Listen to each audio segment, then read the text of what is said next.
دائما أبدا على حبيبك خير الخلق كلهم دائما أبدا على حبيبك خير الخلق كلهم دائما أبدا على حبيبك خير الخلق كلهم دائما أبدا على حبيبك خير الخلق كلهم دائما أبدا على حبيبك خير الخلق كلهم دائما أبدا على حبيبك جی الحمدللہ رب العالمین والصلاة والسلام علی سید الانبیاء والمرسلین. رب کریم کے فضل کریم سے اور نبی پاک صلی اللہ تعالیٰ علیہ وسلم کی عنایتوں سے ابھی سیدہ پاک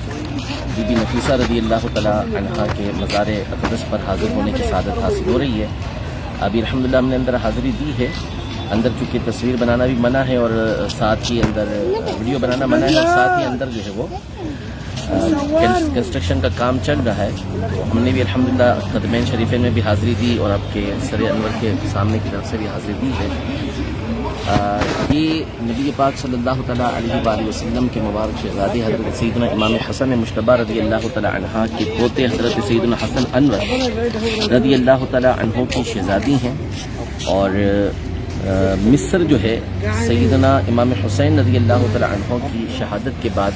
یہ اہل بیت اطہار کی محبت کا ایک طرح سے گڑھ بنا ہوا تھا. سیدہ زینب رضی اللہ تعالیٰ عنہ ان کا مزار بھی ادھر ہی ہے اور اہل بیت اطہار کی بڑی بڑی ہستیوں نے یہاں پر سفر اختیار کیا تھا، جن میں سے ایک حضرت سیدہ نفیسہ رضی اللہ تعالیٰ عنہ. یہ سیدنا امام جعفر صادق رضی اللہ تعالیٰ عنہ کی بہو ہیں. ان کے شہزادے حضرت سیدنا اسحاق رضی اللہ تعالیٰ عنہ کی اہلیہ ہیں. یہ بھی مصر کے اندر تشریف لے کر آئی تھیں. مختصر ان کی برکات میں سے یہ ہے کہ امام شافعی رحمۃ اللہ تعالیٰ علیہ جیسی ہستی ان سے بڑی عقیدت رکھا کرتی تھی. اور جب بھی امام شافعی رحمۃ اللہ تعالیٰ علیہ بیمار ہوتے تو اپنے کسی خادم کو ان کے پاس بھیجا کرتے تھے کہ ان سے جا کے دعا کروائیں. اور وہ خادم جا کے دعا کرواتا اور جیسے ہی وہ واپس نکلتا تو امام شافعی تک پہنچنے سے پہلے امام شافعی کو شفا حاصل ہو چکی ہوتی تھی. ایک مرتبہ امام شافعی نے جب بیمار ہوئے تو اپنے خادم کو بھیجا کہ جا کے سیدہ نفیسہ رضی اللہ تعالیٰ عنہ سے دعا کروائیں. وہ خادم سیدہ نفیسہ رضی اللہ تعالیٰ عنہ کے پاس آئے تو انہوں نے بجائے شفا کی یہ دعا کی کہ اللہ پاک اپنی زیارت حضرت شافعی کو عطا فرمائے، یعنی امام شافعی کو عطا فرمائے. تو امام شافعی رحمۃ اللہ تعالیٰ کے خادم واپس ہوئے تو امام شافعی تک پہنچے تو فرمایا لگتا ہے کہ آج میرے لیے سیدہ نے دعا نہیں کی کہ مجھے ابھی تک شفا حاصل نہیں ہوئی. تو انہوں نے آ کے بتایا کہ آپ کے لیے سیدہ نفیسہ رضی اللہ تعالیٰ عنہا نے یہ دعا کی کہ اللہ پاک آپ کو اپنی زیارت نصیب فرمائے. تو کہا کہ بس اب میرے وصال کا وقت قریب آ گیا ہے. تو اسی سال سن 2004 کے اندر سیدنا امام شافعی رضی اللہ تعالیٰ عنہ کا وصال ہو گیا. سیدہ نفیسہ رضی اللہ تعالیٰ عنہا جب مصر تشریف لے کر آئیں تو جس گھر کے اندر آپ رہتی تھیں اس کے برابر میں ایک یہودی کا گھر تھا اور اس یہودی کی جو ایک بیٹی تھی وہ معذور تھی، یعنی اس کے پاؤں میں پولیو آیا ہوا تھا اور وہ چل پھر نہیں سکتی تھی. تو ایک دن اس یہودی کی بیوی کو کہیں پر جانا تھا، گھر میں بچی کو رکھنے والا کوئی نہیں تھا. تو بیٹی سے اس نے کہا کہ اگر میں تمہیں گھر میں چھوڑ جاؤں تو کوئی مسئلہ تو نہیں ہوگا. تو اس نے کہا کہ آپ مجھے پڑوس میں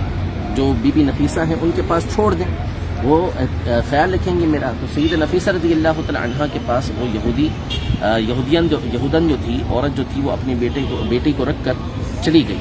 سیدہ نفیسہ رضی اللہ تعالیٰ عنہ اس وقت وضو کر رہی تھی. تو انہوں نے جو وضو کا پانی اپنا بچا ہوا تھا، ایک روایت ایک جو بات بیان کی گئی ہے اس میں یہ کہ آپ نے پاؤں پر اس کے پانی چھڑکا، یا ایک ہے کہ آپ وضو کر رہی تھی اور اس کا پانی جو ہے وہ اس لڑکی کے پاؤں پر جا کر لگا تو اس کو فوری طور پر شفا حاصل ہو گئی. اور جب وہ یہودن واپس آئی تو اس نے دیکھا کہ اس کی بیٹی اپنے پیروں پر چل رہی ہے. اور جب پتہ چلا کہ یہ سیدہ نفیسہ رضی اللہ تعالیٰ عنہا کے مبارک پانی کی وجہ سے ایسا ہوا ہے تو فوراً وہ پورے کا پورا خاندان اسلام لے آیا، سیدہ نفیسہ رضی اللہ تعالی عنہا کے ہاتھوں پر ایمان لانے کی ان کو سعادت حاصل ہوئی۔ اہل مصر آپ سے بہت زیادہ عقیدت رکھا کرتے تھے اور بہت سارے واقعات اس حوالے سے موجود ہیں، حتیٰ کہ ایک مرتبہ جب آپ نے مصر سے جانے کا ارادہ کیا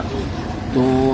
حاکم مصر کے پاس لوگ جمع ہو گئے اور آ کے عرض کی کہ آپ ان سے کہیں کہ یہ نہ جائیں، تو سیدہ نفیسہ رضی اللہ تعالی عنہا جو ہے حاکم مصر نے آ کے آپ سے استدعا کی کہ آپ یہیں پہ ٹھہری رہیں۔ تو کچھ معروضات پیش کرنے کے بعد، کچھ باتیں بیان کرنے کے بعد سیدہ نفیسہ رضی اللہ تعالی عنہا مصر میں ٹھہرنے کے لیے راضی ہو گئے۔ جب آپ کا وصال ہوا تو آپ کے جو خاوند تھے، آپ کے جو شوہر تھے حضرت سیدنا اسحاق رحمۃ اللہ تعالی علیہ، انہوں نے اس بات کا ارادہ کیا کہ آپ کو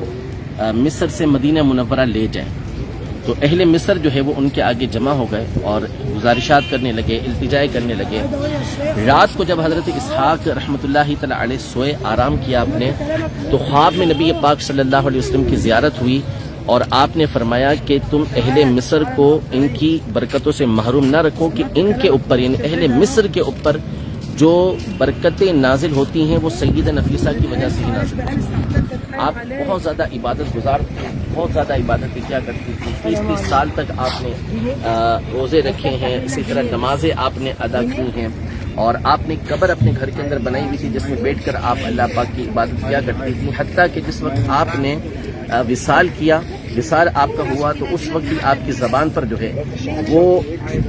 سورۃ الانعام کی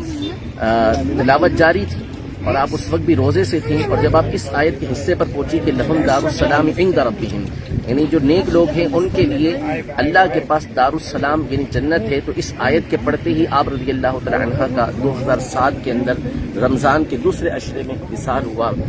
یہاں پر دعائیں قبول ہوتی ہیں،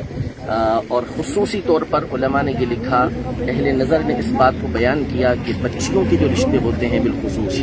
یہاں اگر ان کے لیے دعا کی جائے تو دعائیں قبول ہوتی ہیں۔ الحمدللہ یہاں دعا کرنے کی سعادت حاصل ہوئی ہے۔ دعا کرتے ہیں کہ رب العزت جل وعلا ہم سب کو سیدہ نفیسہ رضی اللہ تعالی عنہا کے صدقے میں بخشش و مغفرت کی دولت عطا فرمائے، ہماری، ہمارے والدین کی، ہمارے سارے خاندان کی بلا حساب و کتاب بخشش و مغفرت فرمائے، آقائے دو جہاں صلی اللہ علیہ وسلم کی ساری امت کی بخشش و مغفرت فرمائے، اور اللہ پاک ہمارے والدین پر رحمت کی نظر فرمائے، بال بچوں کے اوپر رحمت کی نظر فرمائے، جن بچیوں کے رشتوں میں رکاوٹیں ہیں اللہ پاک رکاوٹیں دور فرمائے، نیک اچھے رشتے عطا فرمائے، ہماری بہن بیٹیوں کو سیدہ نفیسہ رضی اللہ تعالی عنہا کے صدقے میں ان کے گھروں کے اندر امن و سکون و سلامتی بھی عطا فرمائے، چین بھی عطا فرمائے، اور نیک اعمال کرنے کی توفیق بھی عطا فرمائے، آمین بجاہ النبی الامین صلی اللہ تعالی علیہ وآلہ وسلم۔